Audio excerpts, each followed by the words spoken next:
अस्सलाम वालेकुम स्टूडेंट्स। आज हम बायोलॉजी के टेस्ट की डिस्कशन करने जा रहे हैं।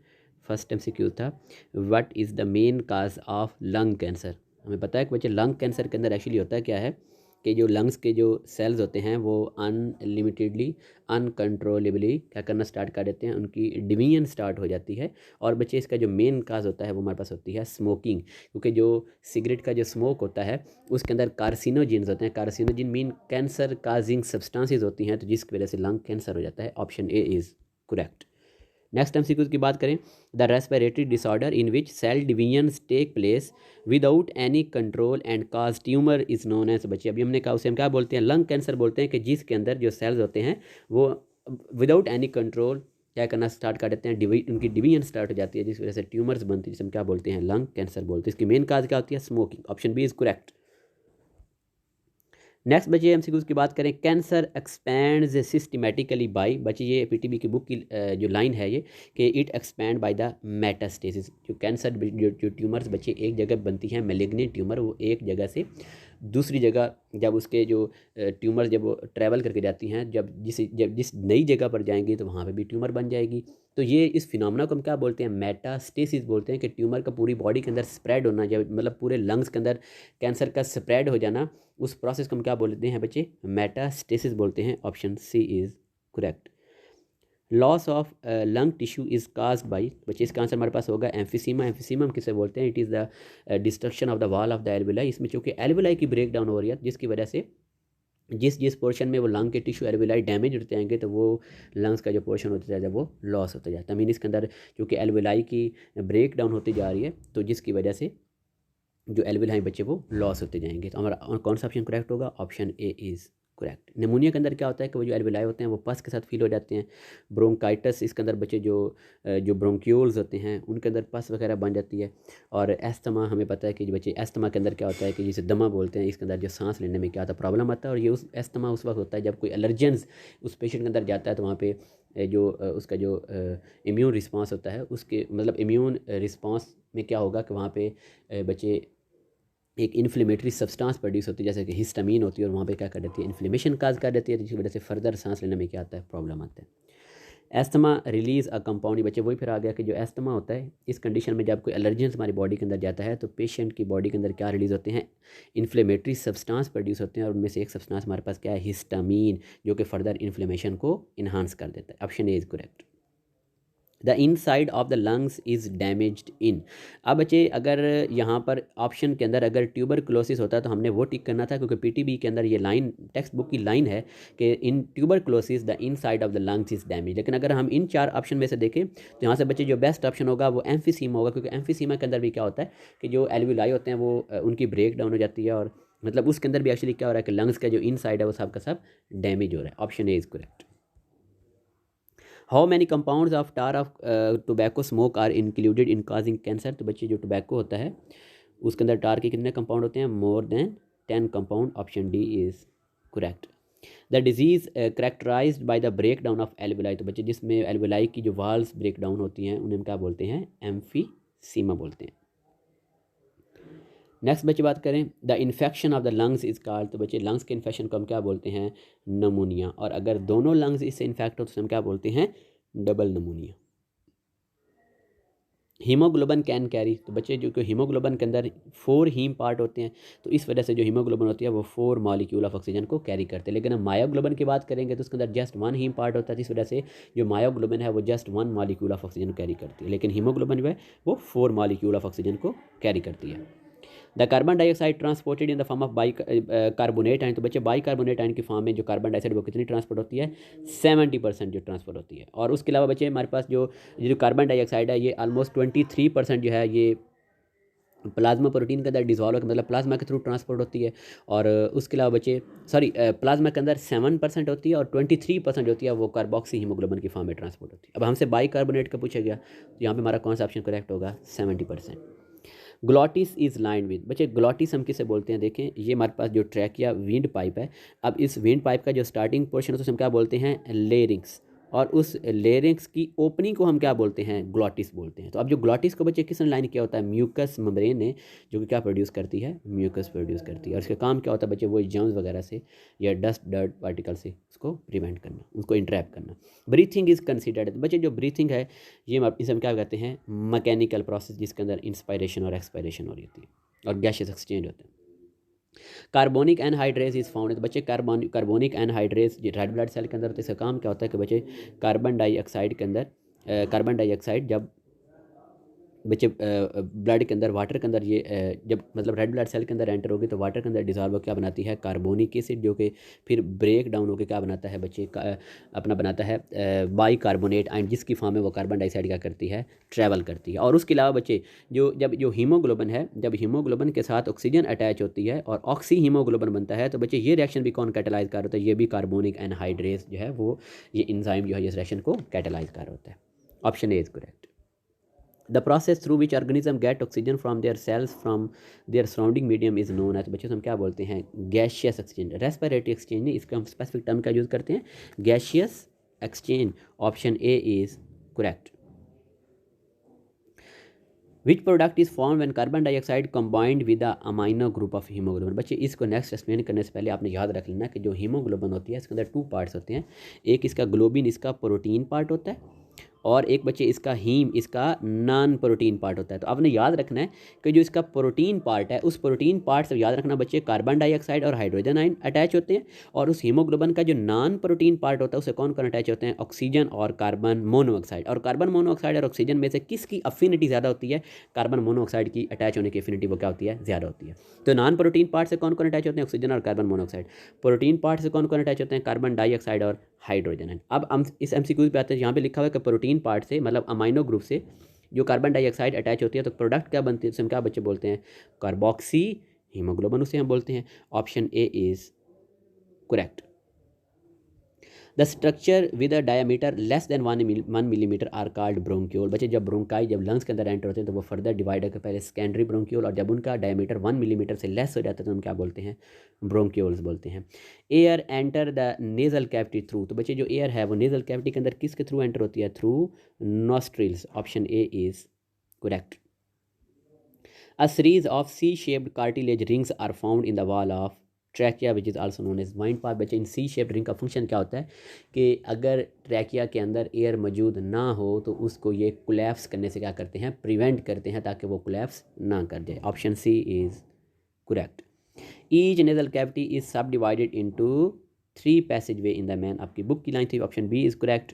इन nostril the substance which moistures and keep the incoming air warm is called, बच्चे हम क्या बोलते हैं, म्यूकस। और साथ में हेयर्स भी होते हैं। म्यूकस का काम क्या होता है कि इनकमिंग एयर को वार्म भी करना है और बच्चे उसको मॉइस्चर भी करना, और जो हेयर्स वगैरह होते हैं वो डस्ट पार्टिकल क्या करते हैं, इंट्रैप कर लेते हैं। Most carbon dioxide is transported in the form of, बच्चे हमारा यहाँ पर जो करेक्ट ऑप्शन होगा वो क्या होगा, बाई कार्बोनेट आयन, क्योंकि 70% जो है 70% वो बाई कार्बोनेट आयन की फॉर्म में ट्रैवल करती है, और बच्चे 7% जो है वो प्लाज्मा प्रोटीन के अंदर मतलब प्लाज्मा के अंदर डिजॉल्व होकर जाती है, और जो 23% है वो कार्बोक्सी हीमोग्लोबिन की फॉर्म में ट्रांसफ़र होती है। अब हमसे पूछा गया था सबसे ज़्यादा किस फॉर्म में, तो बच्चे 70% आंसर होगा bicarbonate ion. Option B is correct. Maximum capacity of haemoglobin to absorb oxygen, बच्चे तो हीमोग्लोबिन की जो मैक्सिमम जो कैपेसिटी होती है वो कितनी होती है, 20 ml पर 100 ml of the blood. Option D is correct. The oxygen and carbon dioxide cross the plasma membrane by the process of, बच्चे उस प्रोसेस को हम बोलते हैं पैसिव डिफ्यूजन, क्योंकि उसमें चीज़ just high concentration to low concentration use करती है और एटीपी का यूज़ नहीं होता। एक्टिव की बात करेंगे तो बच्चे एक्टिव डिफ्यूजन, एक्टिव ट्रांसपोर्ट के अंदर एटीपी भी यूज़ होती है। अब चूँकि यहाँ पर एटीपी यूज़ नहीं होती, इसे हम क्या बोलेंगे, पैसिव डिफ्यूजन बोलेंगे। Option B is correct. During the transport of carbon dioxide blood does not become acidic due to, बच्चे वो ब्लड जो है उसकी पीएच मेंटेन रहती है 7.4, एसिडिक क्यों नहीं होता, ड्यू टू ब्लड बफर, क्योंकि जो ब्लड होता है वो बफर के तौर पर काम करता है, वो पीएच में चेंज नहीं आने देता। Option A is correct. Which one of the following is the key function of the pleural cavity, बच्चे जो प्लूरल कैविटी होती है वो मेम्ब्रेन्स के दरमियान फ्रिक्शन को भी रिड्यूस करती है, स्लाइड्स भी करती हैं इजीली एक दूसरे के ऊपर, और जो मेम्ब्रेन्स हैं उनको एडहियर भी करवाती हैं। तो यहाँ पर कौन सा करेक्ट ऑप्शन होगा, option D is correct, all of this. Which pigment protein is also known as muscle haemoglobin. तो बच्चे मायोग्लोबिन जो होता है जो हमारे मसल में मौजूद होता है, और हमारे मसल जो रेड नज़र आते हैं वो भी मायोग्लोबिन की वजह से नज़र आते हैं, और इसे हम क्या बोलते हैं, मसल हीमोग्लोबिन। ये ऑक्सीजन को कैरी भी करती है, साथ ऑक्सीजन को स्टोर भी करती है। और जो एक मायोग्लोबिन है इसके अंदर एक ही पॉलीपेप्टाइड चेन होती है और ये ऑक्सीजन के एक मॉलिक्यूल को ही कैरी करती है। ट्रैकिया इज आल्सो नोन है, तो बच्चे ट्रैकिया का नाम क्या होता है, wind pipe. Option B is correct. A surfactant is essential for, बच्चे जो सरफेक्टेंट की बात करें तो ये गैस एक्सचेंज को भी एफिशिएंट बनाता है, मतलब ऑक्सीजन और कार्बन डाइऑक्साइड की ट्रांसपोर्ट को, और साथ में एल्वेलाई की जो स्ट्रक्चरल इंटेग्रिटी है उसे भी मेंटेन करता है। तो यहाँ पे हमारा कौन सा ऑप्शन करेक्ट होगा, option C is correct, both A and, यहाँ पे बी आना था वैसे, both option A and B.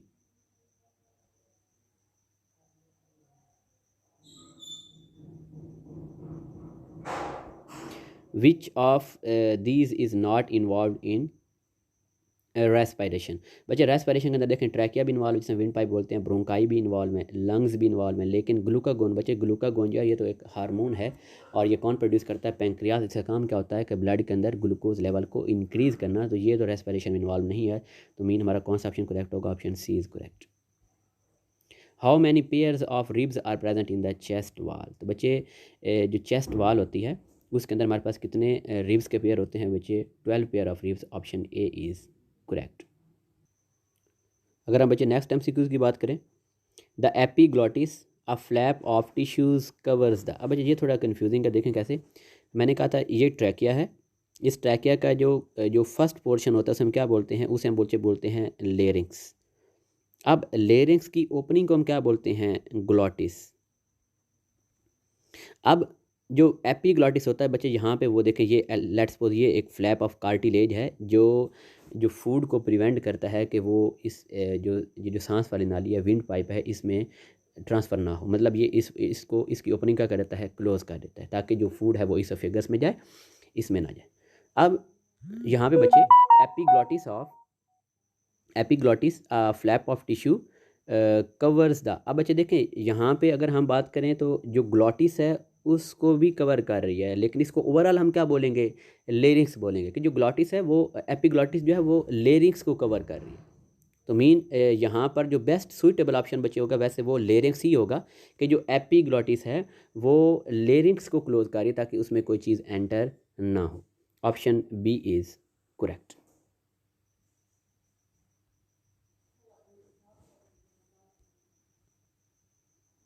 Next MCQs की बात करें, what is the breathing rate in the humans during exercise. तो बच्चे याद रखना, जब नॉर्मल हम रेस्ट की कंडीशन में होते हैं तो जो जो ब्रीथिंग होती है वो 15 to 20 टाइम्स पर मिनट होती है, लेकिन जब एक्सरसाइज करते हैं तो ये इंक्रीज होकर कहाँ चली जाती है, 30 times per minute. Option B is correct.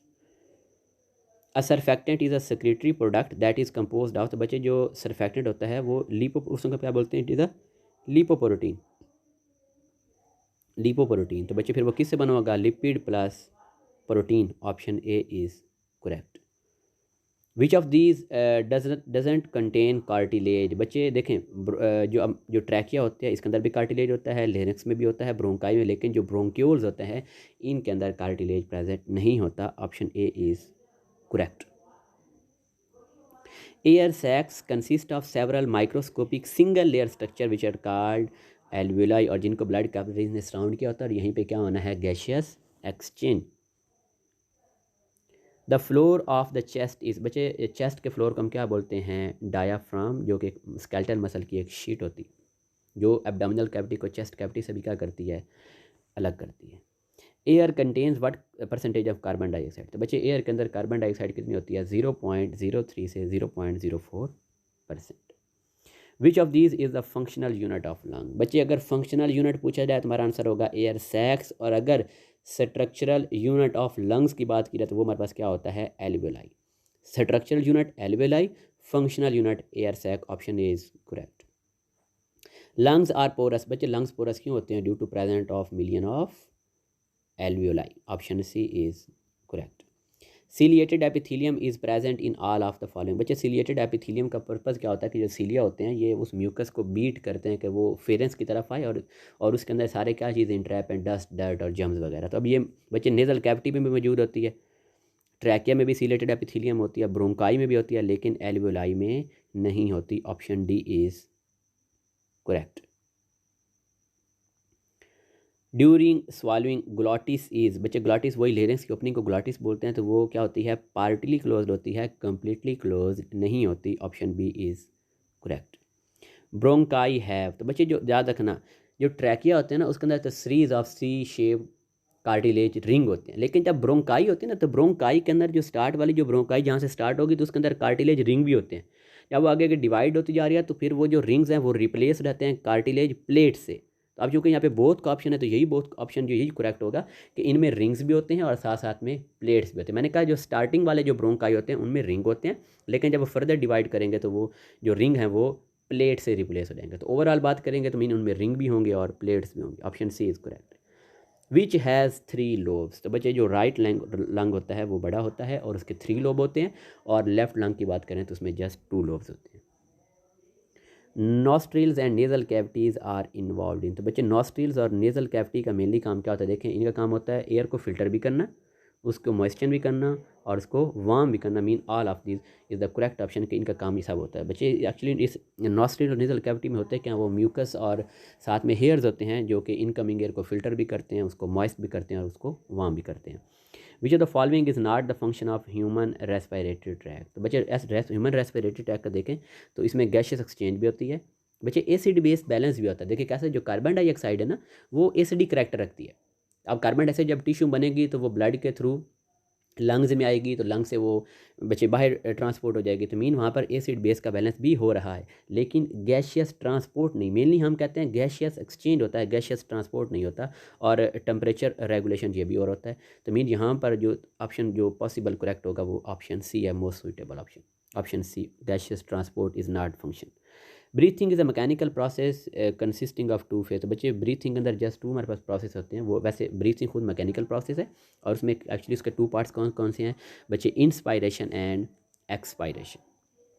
Next देखें ड्यूरिंग एक्सपायरेशन, तो बच्चे जब एक्सपायरेशन करते हैं तो हमारा जो डायाफ्राम है वो बल्कि रिलैक्स हो जाता है, इंटरकॉस्टल मसल भी रिलैक्स हो जाते हैं, एक्सटर्नल रिलैक्स होते हैं, इंटरनल कॉन्ट्रैक्ट होते हैं, और चेस्ट कैविटी का जो वॉल्यूम है वो बच्चे क्या हो जाता है, वो तो डिक्रीज हो जाता है। तो मीन ये तीनों रॉन्ग है, तो करेक्ट ऑप्शन कौन सा है, D option is correct. Intrathoracic pressure, जो प्रेशर इनसाइड जो प्रेशर होता है वो इंक्रीज हो जाता है, लंग्स क्या करते हैं बच्चे, वो कॉन्ट्रैक्ट होते हैं और जो carbon dioxide it expelled out of the lungs.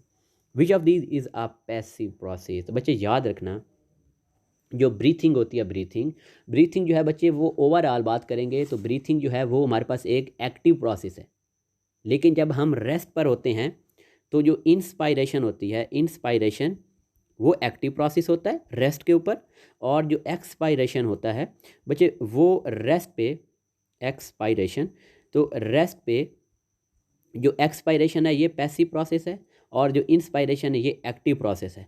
Overall breathing की बात करेंगे तो वो एक्टिव प्रोसेस है। मैं अगेन रिपीट कर रहा हूँ, रेस्ट की कंडीशन में इंस्पायरेशन एक्टिव प्रोसेस है, रेस्ट की कंडीशन में एक्सपायरेशन पैसिव प्रोसेस है, और ओवरऑल बात करेंगे तो breathing is an active process. और याद रखना जब एक्सरसाइज करते हैं तो उस वक्त जो एक्सपायरेशन है वो उस वक्त क्या हो जाती है, वो भी एक्टिव हो जाती है। मीन एक्सरसाइज की बात करेंगे तो इंस्पायरेशन भी एक्टिव प्रोसेस है, एक्सपायरेशन भी एक्टिव प्रोसेस है, लेकिन रेस्ट की बात करेंगे तो इंस्पायरेशन एक्टिव है और एक्सपायरेशन पैसिव है, और ओवरऑल ब्रीथिंग वो क्या है, एक्टिव प्रोसेस। अब बच्चे यहाँ पे आ जाते हैं, अब हमसे पूछा गया पैसिव प्रोसेस कौन सा है, तो बच्चे रेस्पायरेशन एट रेस्ट। मैंने कहा ओवरऑल जो रेस्पायरेशन होती है it is an active process, तो ये रॉन्ग हो गया। एक्सपायरेशन ड्यूरिंग एक्सरसाइज, मैंने कहा जो एक्सपायरेशन है वो रेस्ट पे होगी तो वो पैसिव होगी, लेकिन अगर एक्सरसाइज में होगी तो वो एक्टिव होगी, तो ये भी रॉन्ग हो गया। एक्सपायरेशन एट रेस्ट, बिल्कुल बात ठीक है, रेस्ट पे जो एक्सपायरेशन होती है वो पैसिव प्रोसेस होता है। और आगे बच्चे इंस्पायरेशन ड्यूरिंग एक्सरसाइज, तो बच्चे जो एक्सरसाइज के वक्त हम जो इंस्पायरेशन करते हैं तो वो भी एक्टिव प्रोसेस होता है, पैसिव नहीं होता। यहाँ पे कौन सा ऑप्शन करेक्ट बनेगा, option C is correct. A change that is related to the inspiration in human, बच्चे जब हम एयर को इनहेल करते हैं तो उस वक्त क्या होता है, floor of the buccal cavity बच्चे वो रेज नहीं होती बल्कि वो डाउनवर्ड मूव करती है। रिब्स मूव इन, ये भी बात गलत है, जो रिब्स होती हैं वो फॉरवर्ड और आउटवर्ड मूव करती हैं। लंग्स आर इन्फ्लेटेड, ये बिल्कुल बात ठीक है। And diaphragm become more dome like, नहीं बच्चे जब वो कॉन्ट्रैक्ट होता है तो वो लेस डोम लाइक हो जाता है। तो मीन यहाँ पर हमारा करेक्ट ऑप्शन क्या बनेगा कि during inhalation lungs are inflated, option C is correct. Carbon dioxide is carried by the corpuscle in combined with potassium ion, बच्चे पीटीबी की बुक की लाइन है। When carbon dioxide pressure increase, जब बच्चे carbon dioxide का partial pressure increase होगा तो जो हीमोग्लोबिन है उसकी जो ऑक्सीजन कैरिंग कैपेसिटी वो क्या हो जाती है, डिक्रीज। इस तरह ब्लड की पीएच भी डिक्रीज होगी तो ऑक्सीजन कैरिंग कैपेसिटी डिक्रीज। क्यों? क्योंकि जब ब्लड की पीएच डिक्रीज होगी तो हाइड्रोजन आयन कंसंट्रेशन ज़्यादा हो जाएगी और वो अटैच हो जाएंगे। और उसके अलावा बच्चे अगर टेम्परेचर की बात करें, जब टेम्परेचर इंक्रीज होता है तब भी ऑक्सीजन कैरिंग कैपेसिटी क्या हो जाती है, डिक्रीज हो जाती है। Bicarbonate ions during the transport of carbon dioxide can be generated, बच्चे बाइकार्बोनेट आयन कहाँ पे बनते हैं, रेड ब्लड सेल के अंदर बनते हैं। And it is more soluble in plasma as compare to the, बच्चे जो कार्बन डाइऑक्साइड होती है वो प्लाज्मा में ज़्यादा सॉल्युबल होती है as compare to other. Option B is correct, text book की लाइन है। वैन हीमोग्लोबिन इज़ 90, बच्चे 100% सैचुरेटेड होगा तो 20 ml ऑक्सीजन पर 100 ml ऑफ ब्लड होगा, लेकिन अगर वो 98% सैचुरेटेड है तो फिर हमारे पास कितनी होगी, 19.6 मिलीलीटर ऑफ ऑक्सीजन पर 100 ml of blood. Oxy haemoglobin is formed at, बच्चे ऑक्सी हीमोग्लोबिन कहाँ पे बनती है, लंग्स के अंदर। जब गैसियस एक्सचेंज हो रहा था, जब ऑक्सीजन ब्लड में एंटर होती है तो वो हीमोग्लोबिन रेड ब्लड सेल में मौजूद हीमोग्लोबिन के नॉन प्रोटीन हीम पार्ट से अटैच होती है तो क्या बन जाता है, oxy haemoglobin. Air that can not be expired out of the lung even during exercise, उसको बच्चे क्या बोलते हैं, रेजिडुअल वॉल्यूम, और उसका बच्चे कितने होता है, 1.5 litre. Respiratory distress syndrome occur, बच्चे रेस्पिरेटरी डिस्ट्रेस जो सिंड्रोम बच्चे में होता है जो प्री मेच्योर जिनकी बर्थ होती है, तो वो एक्चुअली उसकी मेन रीज़न क्या होती है, डेफिशिएंसी ऑफ सरफेक्टेंट। उनके अंदर सरफेक्टेंट की डेफिशिएंसी होती है जिसकी वजह से उनके जो लंग्स होते हैं वो कोलैप्स कर जाते हैं। नेक्स्ट बच्चे हम लास्ट एमसीक्यूज़ की बात करें, sorry second last, the cluster of pouches open from the alveolar duct, तो उन क्लस्टर ऑफ पाउचेज को हम क्या बोलते हैं, एल्वियोलाई बोलते हैं। Option C is correct. और last MCQs, which of the following is not involve in respiration, तो बच्चे रेस्पिरेशन में देखें, जो सेलुलर रेस्पिरेशन की बात करें तो उसमें ग्लूकोज ब्रेकडाउन होता है, बिल्कुल बात ठीक है, रिलीज ऑफ एनर्जी भी होती है, लेकिन फॉर्मेशन ऑफ ग्लूकोज ये रेस्पिरेशन का पार्ट नहीं, और ये हमारा करेक्ट ऑप्शन होगा। अगर डी की बात करें तो एक्सचेंज ऑफ गैसेज, तो बिल्कुल बात एक्सचेंज ऑफ गैसेज बोलते हैं, लेकिन फॉर्मेशन ऑफ ग्लूकोज नहीं होता, और यही हमारा राइट ऑप्शन है। ओके स्टूडेंट्स, अल्लाह हाफिज़।